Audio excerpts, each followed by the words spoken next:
Hi, this is Charles Rosler, but you might know me as Chaz. You're listening to the Coarse Grind Podcast with my daddy, Shawn Rosler. Too easy.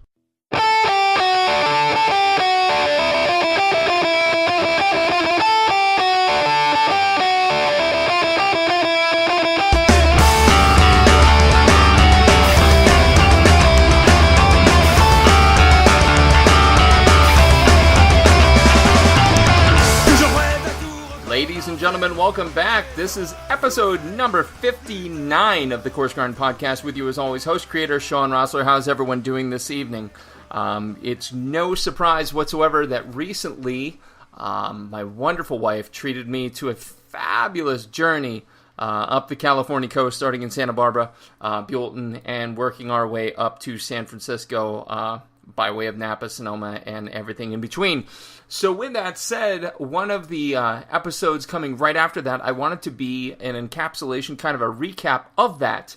But those of you who know my wonderful wife know that her schedule is incredibly complicated. So I've had to bring in a guest host, but he's one who knows me probably better than most, even though he might have known me for a smaller period of time.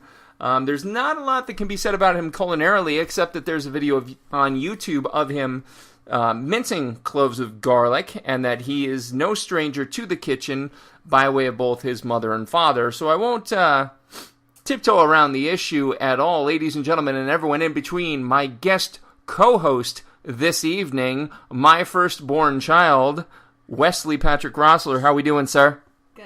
Good. Move into the mic, kid. Okay. Let me teach you the ropes a little bit. So we're gonna work this show a little bit off the cuff, because I don't think right now I'm gonna interview you. But what I want to do is kind of talk to you, and in the process explain all the fine points that that Mommy and I went through. That's my wife Greta. This is going to get weird. You're going to hear words like mommy and daddy throughout this. So it's not some weird psychological Freudian thing. It's just truly I'm talking to my son about what my wife and I did. So Wes and I here are just going to chat and recap. For those of you, and there's been a handful who, since we've come back, have actually expressed interest in going about a similar trip. I figured it would be useful to those who are loyal listeners of the show and have a potential penchant for travel to pick up some travel tips. So, Wesley, tell me, what do you want to know? What kind of food did you eat there? What kind of food did we eat there? Well, kid, so that starts by traveling. Now, what state do we live in right now? We live in Pennsylvania. Right, we live in Pennsylvania. And where did we travel to? You guys traveled to California. Correct. We traveled to California by way of Dallas, Fort Worth, and we landed at Santa Barbara Airport. Side note, entirely too cute of an airport for words. Great little airport to fly into. Gorgeous. No waits whatsoever. The only thing that was mildly to moderately disturbing was that there was no luggage carousel. They simply pretty much dumped your stuff right down a metal chute, and there it was in front of you. But that aside, the process of flying into Santa Barbara was spectacular and left very little to be desired. From Santa Barbara, then, we went to a little place called Buellton. Some of you may have heard of it before, but likely not. It's not exactly a common area to think of, but if I mention the movie Sideways, you might be a little more inclined to know one of Buellton's standouts, which is the Sideways Inn. Fantastic little area, Buellton. And so, Wesley, to your question's point, what did we eat? No sooner did we land, but we went to an incredibly authentic Cali-Mexican experience, literally right off the plane, and ate way too much for our own good. No sooner did we get off the plane, we're, slinging 23-ounce, cowboy boot beers and eating wonderful, wonderful Mexican flautas, which were to die for. From there, we were introduced to a number of the local wineries. Standing out, see what I did there? It's a play on word, kids. Standing out the most was Standing Sun Winery. It's a wonderful, wonderful venue. Live music, art throughout the place. John Wright is the owner, a winemaker's name. And what's cool is that we almost didn't go in. We went over, and the door was open. The venue was open the whole way. And, no one was there. So, both mommy to you and I looked at each other and we're like, we're going to go. And as we're walking out, here comes John, and who we find out to be his mother, coming back from doing some kind of repair and setting up some kind of doctor's appointment for, I want to say John's grandfather. My memory eludes me to that point. But we came in, we did a tasting, found out there was going to be music there later. So we went out and about. We did a little bit of everything. We traveled up to Lompoc, Lompoc, to the wine ghetto, as it's called, and just had a wonderful array of samplings there. Montemar, sparkling goat bubbles, I forget which, but so that was literally half of our wine shipment was from Lompoc and Buellton. So we came back into town that night, and we, as promised, went over to Standing Sun to catch the music for the evening. And one of the coolest things is that, Wesley, I tell you a lot that when we travel, it's nice to find people who make you feel like you're at home. Yeah. And John, and who became known to me as John's mom, was just fabulous in greeting us at the door. They were making tacos in the parking lot. The wine was flowing, and a musician by the name of Rome Bar was playing, and I can't plug this guy enough. This guy, was fantastic, but I have to tell a funny story, Wesley. Yeah. So here's this musician. He's playing to this room full of people there to see him. Yeah. And I didn't know who he was or what he looked like, so Mommy and I walked into the room, and I stood towards the back, and I had a glass of wine or two, and I had to pee. And so I turned to this guy standing next to me, and I said, hey, do you know where the bathroom is? And he's like, oh, yeah, man, it's right over there. And, I thank him, whatever. And not 10 minutes later do I see the guy who I asked where the bathroom was go up on stage and just play music to this crowded room. So, needless to say, Rome, if you happen to catch this, again, I'm the guy that asked you where the bathroom was, but we played your CD to death on our drive up through California the whole way. So that was Buellton, that was Lompoc. Eats-wise, I think you asked me where we ate. The one place in particular that deserves an absolute screaming shout-out was Industrial Eats in Buellton. Again, kind of a concept kitchen, pseudo-tapas bar kind of thing. But there was one thing in particular, and, maybe it had to do with the wine. Maybe it had to do with the just emotion of the travel. But Industrial Eats, located in Buellton, wonderful place, made a lengua pastrami. Now, Wesley, what do you think lengua is? What part of the animal do you think that is? I'm thinking like the meats. Yeah, but what part of the animal? I'll give you a hint. It's from a cow. What do you think lengua is? Beef. Well, it's beef, but beef what? Beef tongue. Beef tongue. Lengua, tongue. So, this genius at Industrial Eats, who I had the honor to meet, I didn't catch his name, but I have the cards, I will be in touch, made a pastrami out of beef tongue. And for those of you hearing that who don't think that could be interesting, that would be amazing, hands down, one of the most religious sandwiches I've ever eaten in my life. So enough about that. Again, that's just, Buellton, Lompoc, plenty of stops along the way. What else do you want to know, kid? What kind of music did they play there? Well, it's funny you should mention that.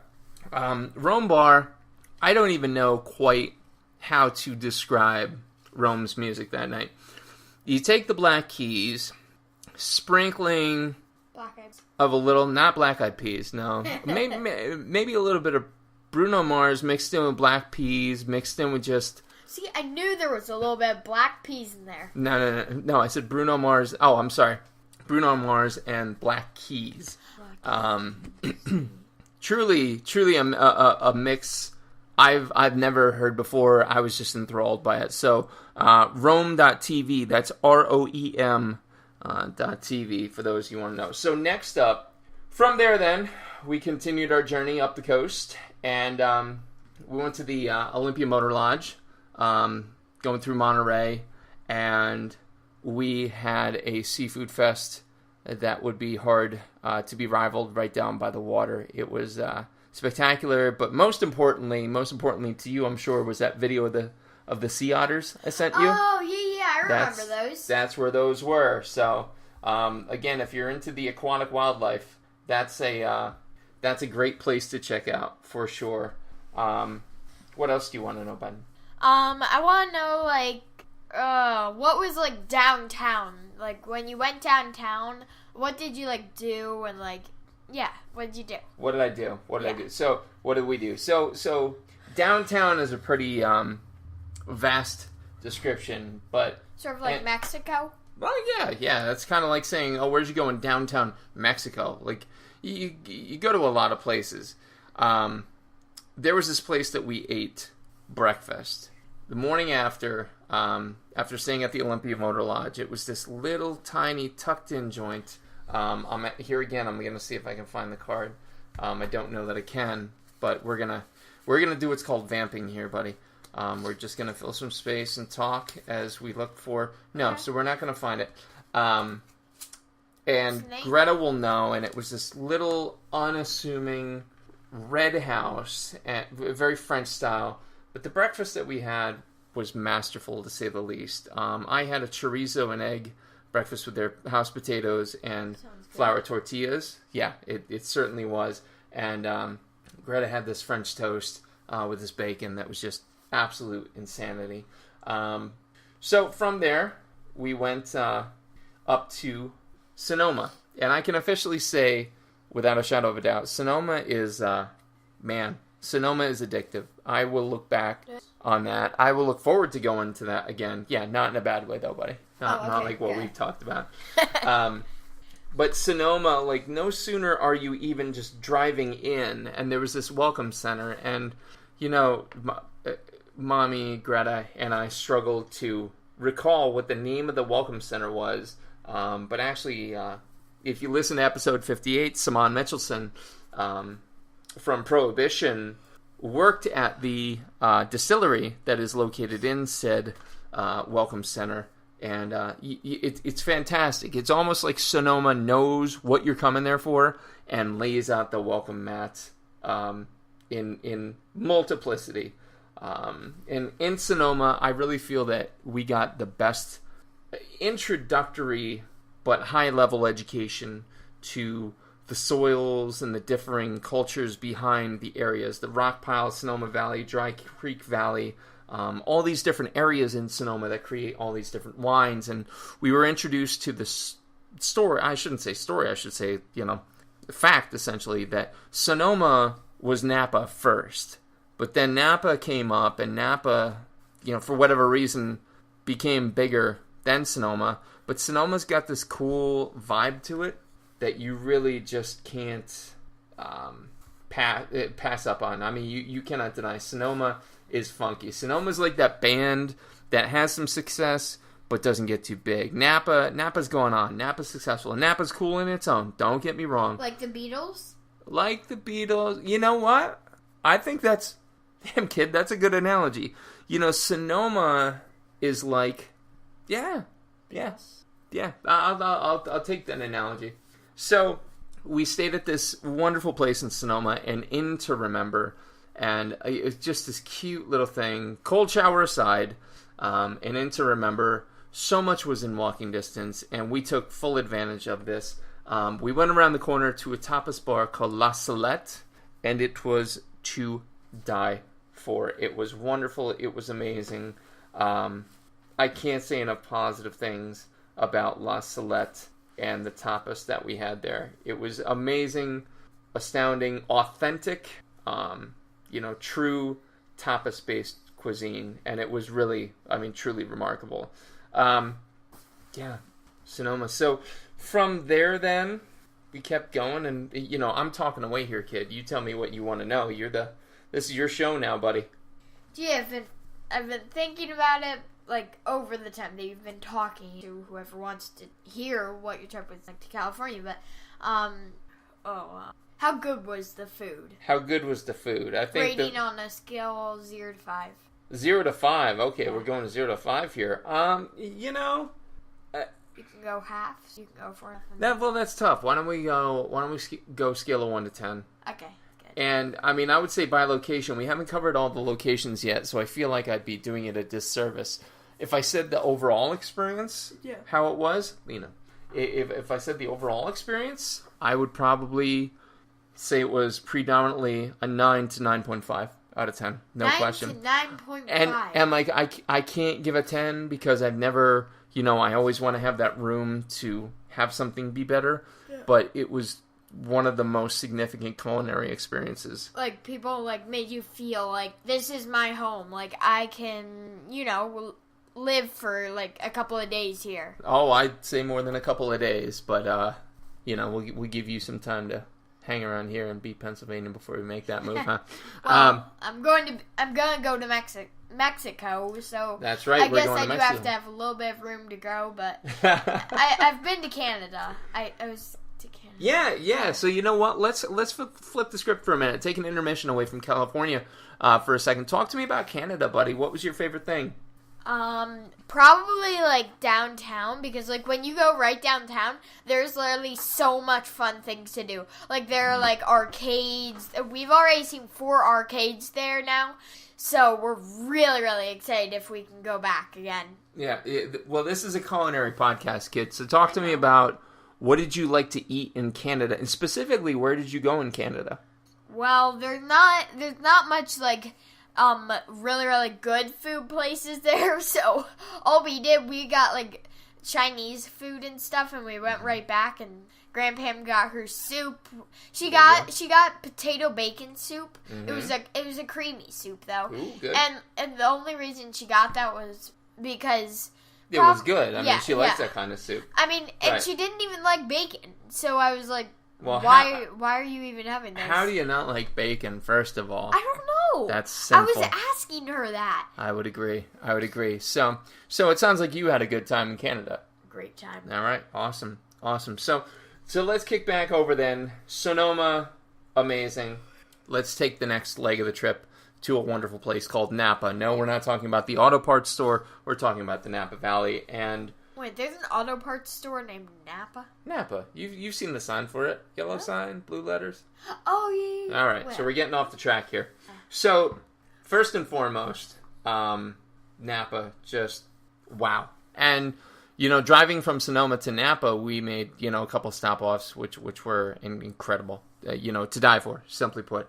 But the next dining experience was Morimoto in Napa. And Morimoto, for me, for those of you who are aware, I'll apologize for the repetition already.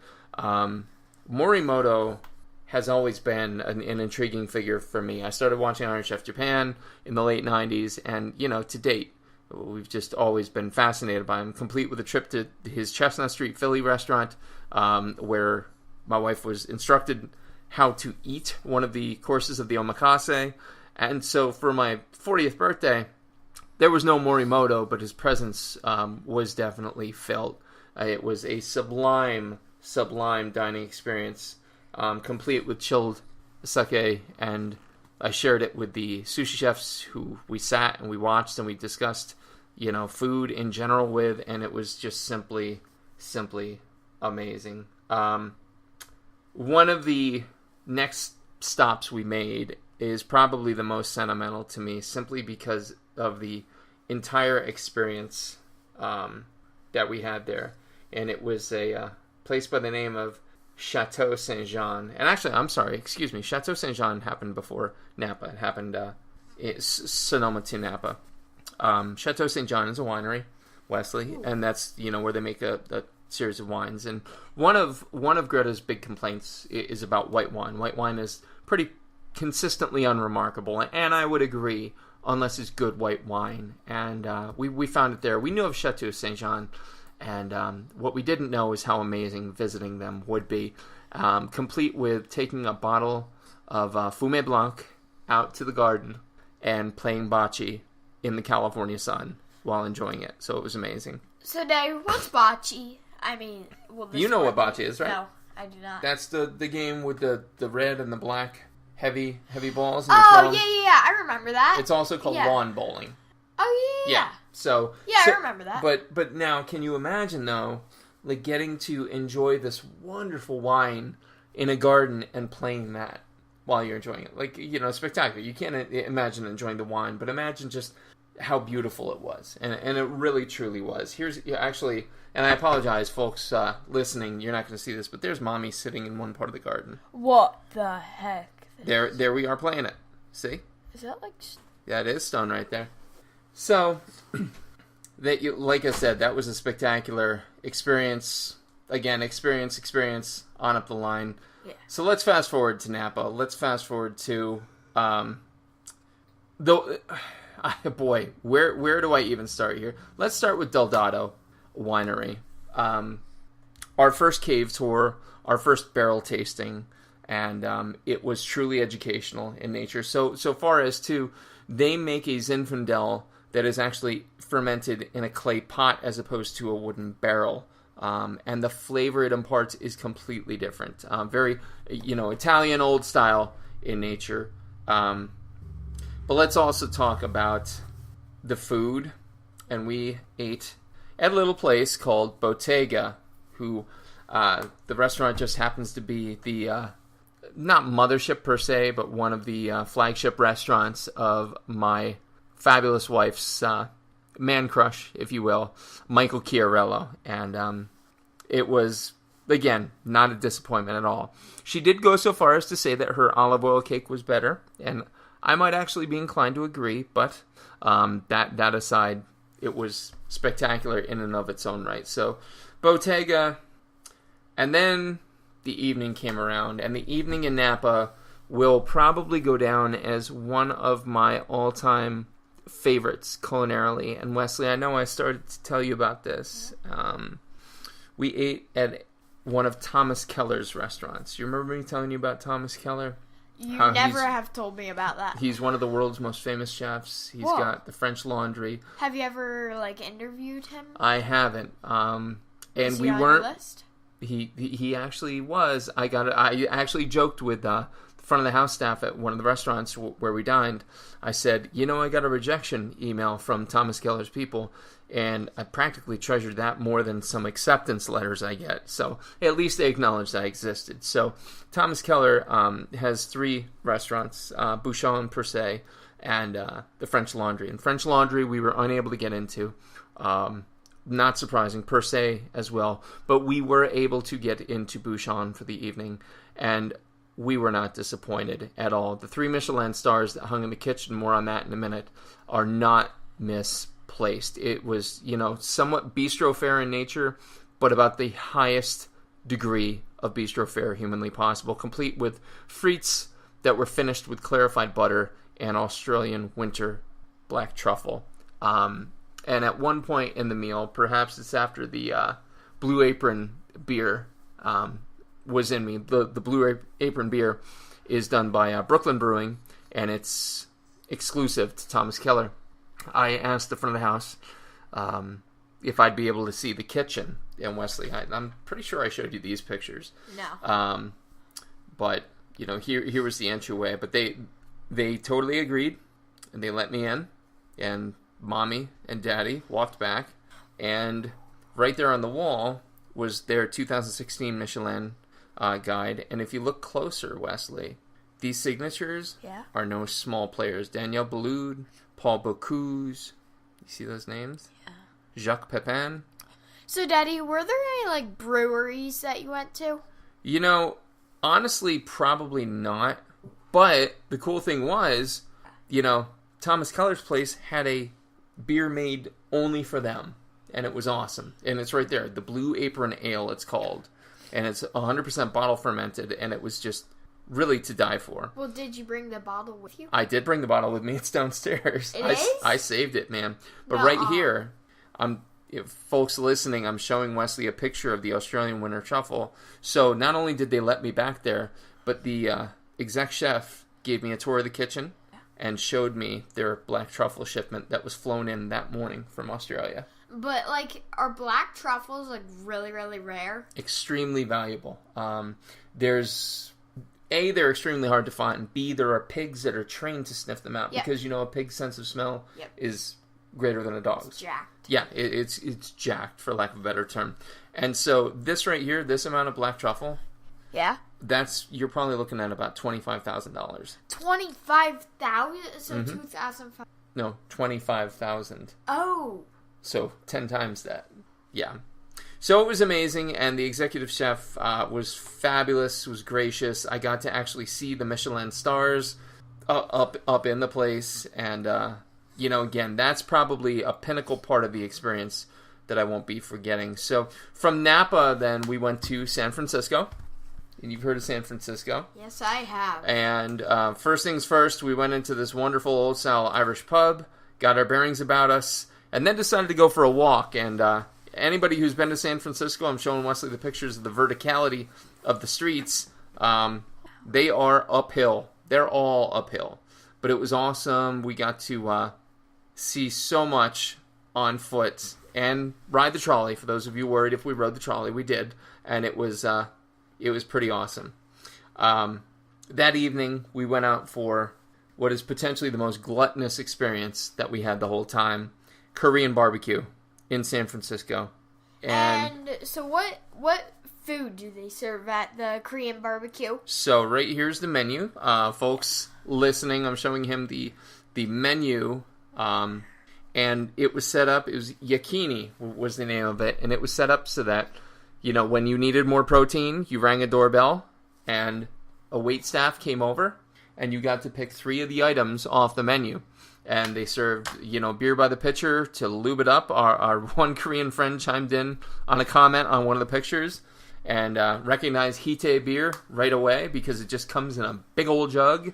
And it's really light, but it works on that Korean barbecue flavor so well. And, so, Daddy, did you chug the bottle of beer? No, I did not. But if you look here, we would cook it there on the middle of the table. Wait, so you guys would cook it? Yep. We cooked it right in the middle of the table. There was a vent above the table, and it pulled the smoke up. But we cooked, and I think we got 3 packs of proteins. Really? And it was amazing. It was amazing Did you stuff. have the fried baby octopus on the list? Yes, we did. You did? And it was amazing. It was? Everything was amazing. Did you save me a piece of fried baby octopus? Yeah, it's in my suitcase still. Thanks. You're welcome. So, and then, you know, way too early, the morning came, and back we flew to Pennsylvania, and here we are, so. Doing this interview with father-son experience. I mean, not much, though, because, like, we've been together almost our whole entire lives. So, technically, it's not father and son experience. I'd say it's a father-son interview, wouldn't you? Yeah, but, like, I would think it's sort of like, talking about California. Not like, yeah, it's an interview, but not an experiment. Okay. No, I think I follow what you're saying. So, Any other questions for me before we wrap it up? You know, I still want you to chug that ball of beer. Well, we'll see. We'll see what we can do, but life goals. So, well, buddy, it's been an absolute pleasure. Thank you. You're welcome. Thank you for being on, bud. You're welcome. And, you know, when you go into the Culinary Academy and I'm circling episode 200 or 225, we'll have to do this again. I guess so. You guess so? Or maybe episode, 70? Or maybe, like, episode 70 something. Well, hopefully I'll have more episodes in the books by then, but we'll have to see what happens. So, again, Wesley, it's been a pleasure, sir. Thank you, Daddy. You're welcome, buddy. Ladies and gentlemen, this has been episode number 59 of the Coarse Podcast with me, my clone, according to some, Wesley Rosler, student extraordinaire. He's got no social, no nothing like that, so I don't have to plug him. Ha! My producer, as always, has been the lovely Johnny Leland Robertson, the Reverend Johnny Lamoria. Be sure to check out all his doings. And next episode is going to be number 60. It's going to be a big one. I can't say huge because that's a Trump reference. It's going to be huge. So Episode 60, trust me, you're going to want to tune in. Stay tuned. Enfin tout recommencer.